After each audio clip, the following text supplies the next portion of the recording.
Hello and welcome to the HistoryNetwork.org podcast. If you'd like to become a patron of the podcast, just pop along to patreon.com/thehistorynetwork.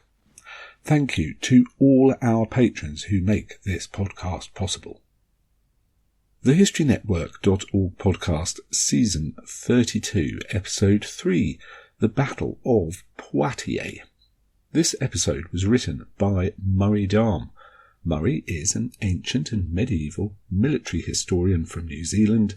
Living in Australia, he has written more than 100 articles on various aspects of ancient and medieval military history, as well as other historical topics from all periods, ranging from the history of opera to the runic alphabet and recipients of the Victoria Cross. He is the author of Macedonian Phalangite versus Persian Warrior, Athenian Hoplite versus Spartan Hoplite, and Leuctra 371 BC, all from Osprey Publishing. On the death of King Charles IV of France in 1328, Edward III of England was his closest male heir and therefore the legitimate successor to the throne of the childless Charles. This was due to the ancient Salian or Salic law which prevented female succession. It had, however, only been enacted in 1316. Despite Edward's legitimate claim, the French crowned Philip, Count of Valois, King Philip VI of France, and the slighted Edward refused to pay him homage. In revenge, Philip confiscated Edward's lands in Aquitaine, held as a vassal duchy of the Crown of France. Edward therefore declared war against France and plunged England and France into a war that would last on and off for the next 116 years, a war we know as the 100 Years' War. In 1340, Edward declared himself King of France, and his forces achieved spectacular success against the French in the early years of the war, winning the naval Battle of Sluys in 1340, and then at the Battle of Crécy in 1346. This allowed the English to capture Calais in 1347. More campaigning was interrupted by the outbreak and spread of the Black Death, which reached and proliferated in France, and then England in 1348 and 1349.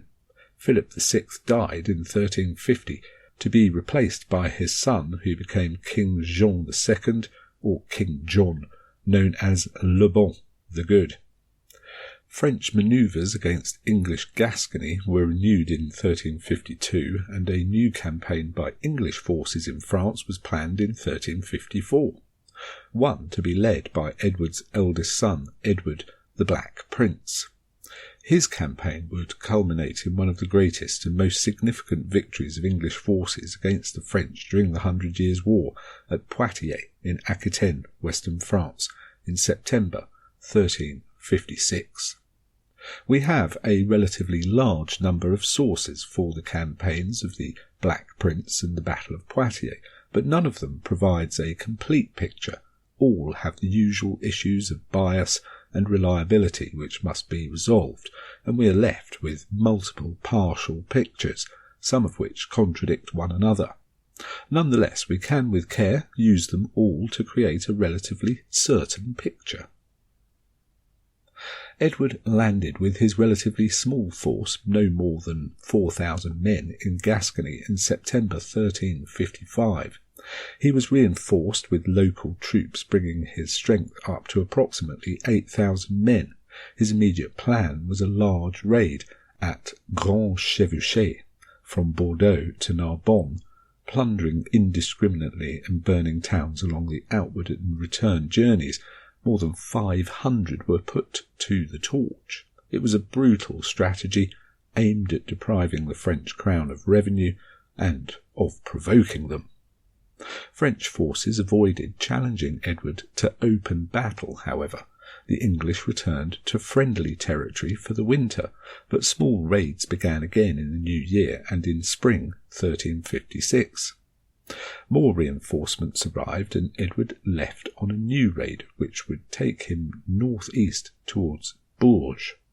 Edward learnt at Vierzon in late August that the French forces under King Jean were making their way towards him. He therefore turned west towards Tours. He had marched 320 miles, or around 514 kilometres, in a month. The English army were unable to cross the Loire River. The French had broken all the bridges. The French drew nearer, and Edward withdrew over the river Cher towards La Haye. On the morning of September the 18th, the French army had caught up with the English and were outside Poitiers. Battle was unavoidable.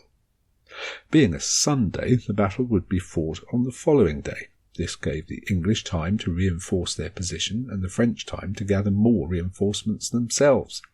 It is still debated today whether the English were attempting to provoke a battle or avoid one, or to retreat at the first opportunity. The rejection of all attempts at negotiation by Edward make provocation more likely, although the English were severely outnumbered.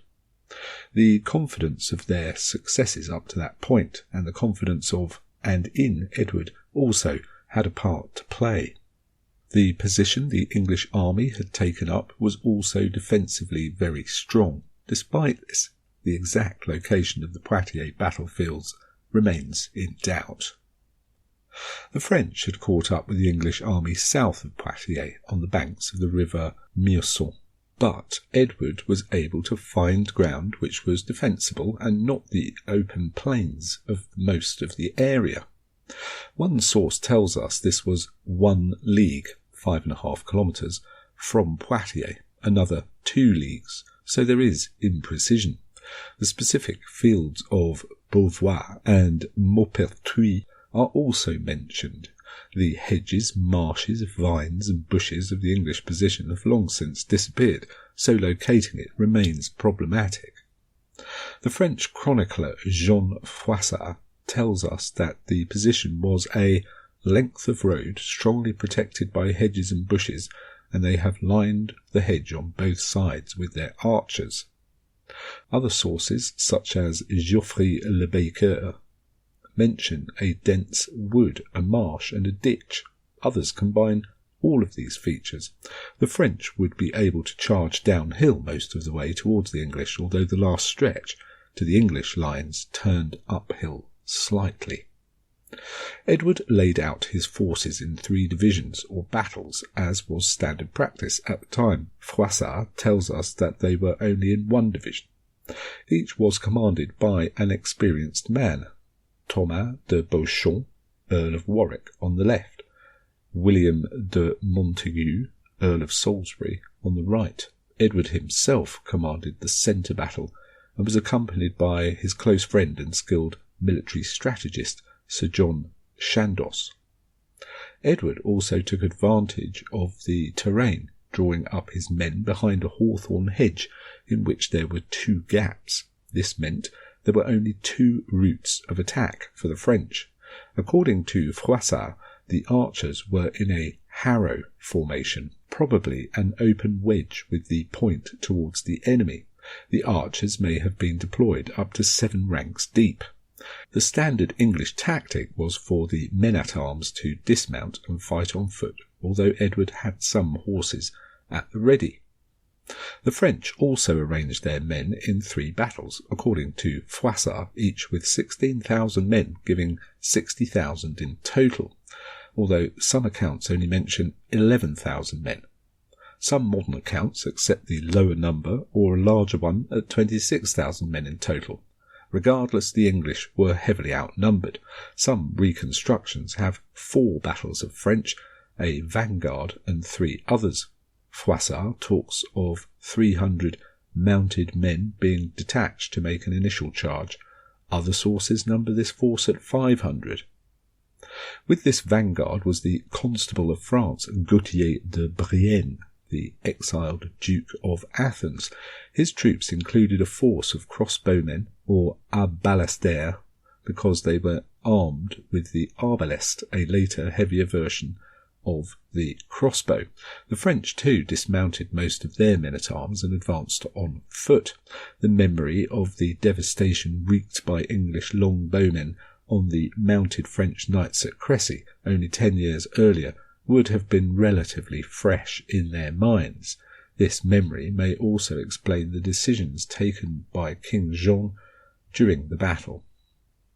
The French army arrayed itself for an assault on the inferior English numbers, each battle behind the first, since the English position did not allow for an attack on a wide frontage. The English also commanded a strong defensive position. It is possible the English feinted a retreat in order to provoke a charge by the French mounted knights, and in the end they did charge, but in a disorganized way. This may also have been as a result of a disagreement between the commanders, the marshals Arnoul de Haudrehem and Jean de Clermont, about tactics.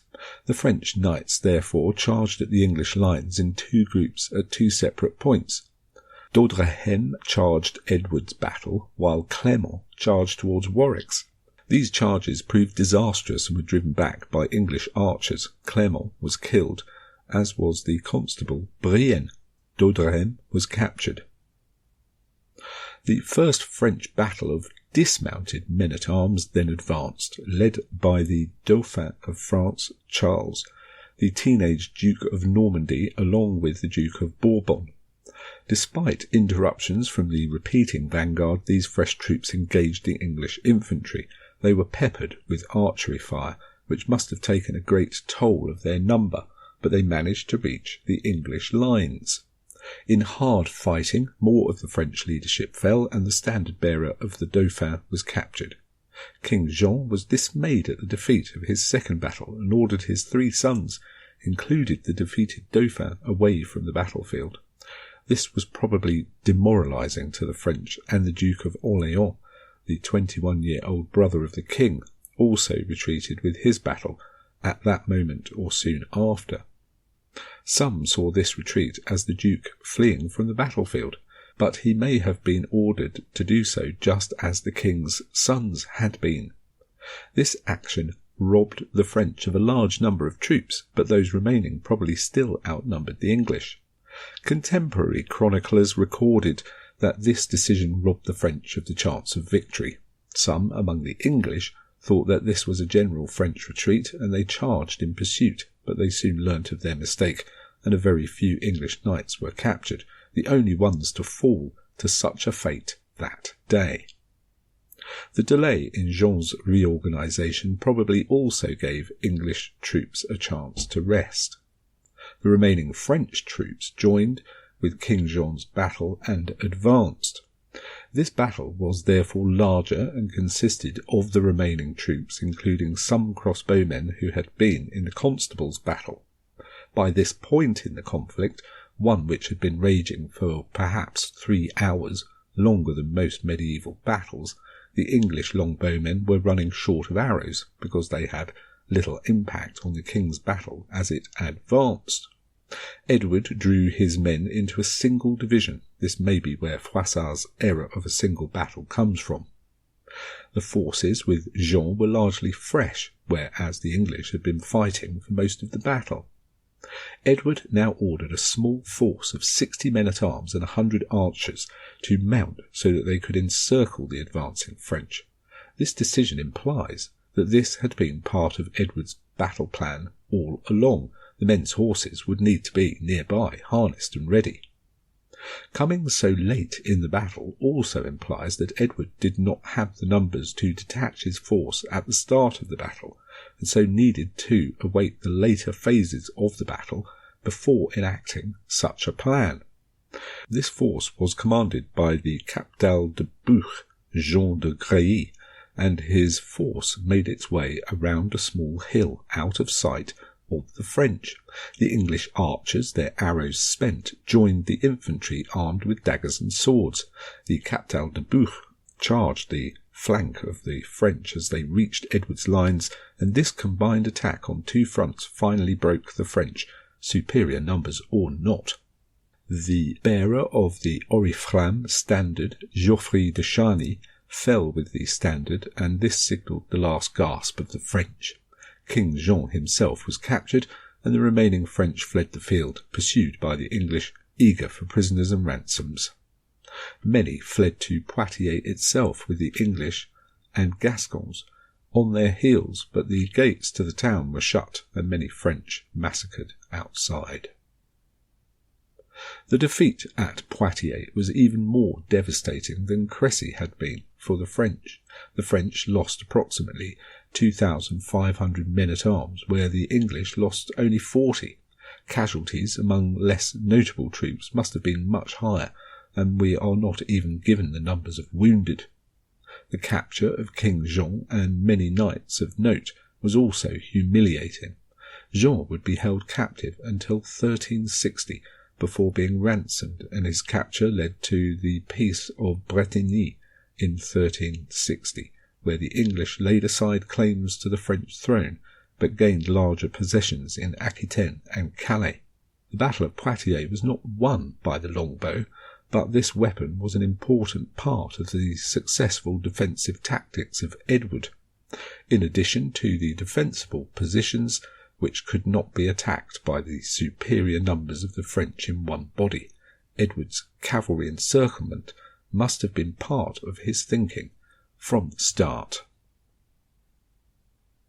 Thanks once again, Murray, for writing another script for us. If you would like to write a script for us here at thehistorynetwork.org, then please drop us a line, info@thehistorynetwork.org, and we'd love to hear your ideas. And again, if you'd like to become a patron of the podcast, just pop along to patreon.com/thehistorynetwork. Thank you to all our patrons who make this podcast possible. Thanks again for listening. You've been listening to the HistoryNetwork.org podcast, written by Murray Darm, read by Nick Barker.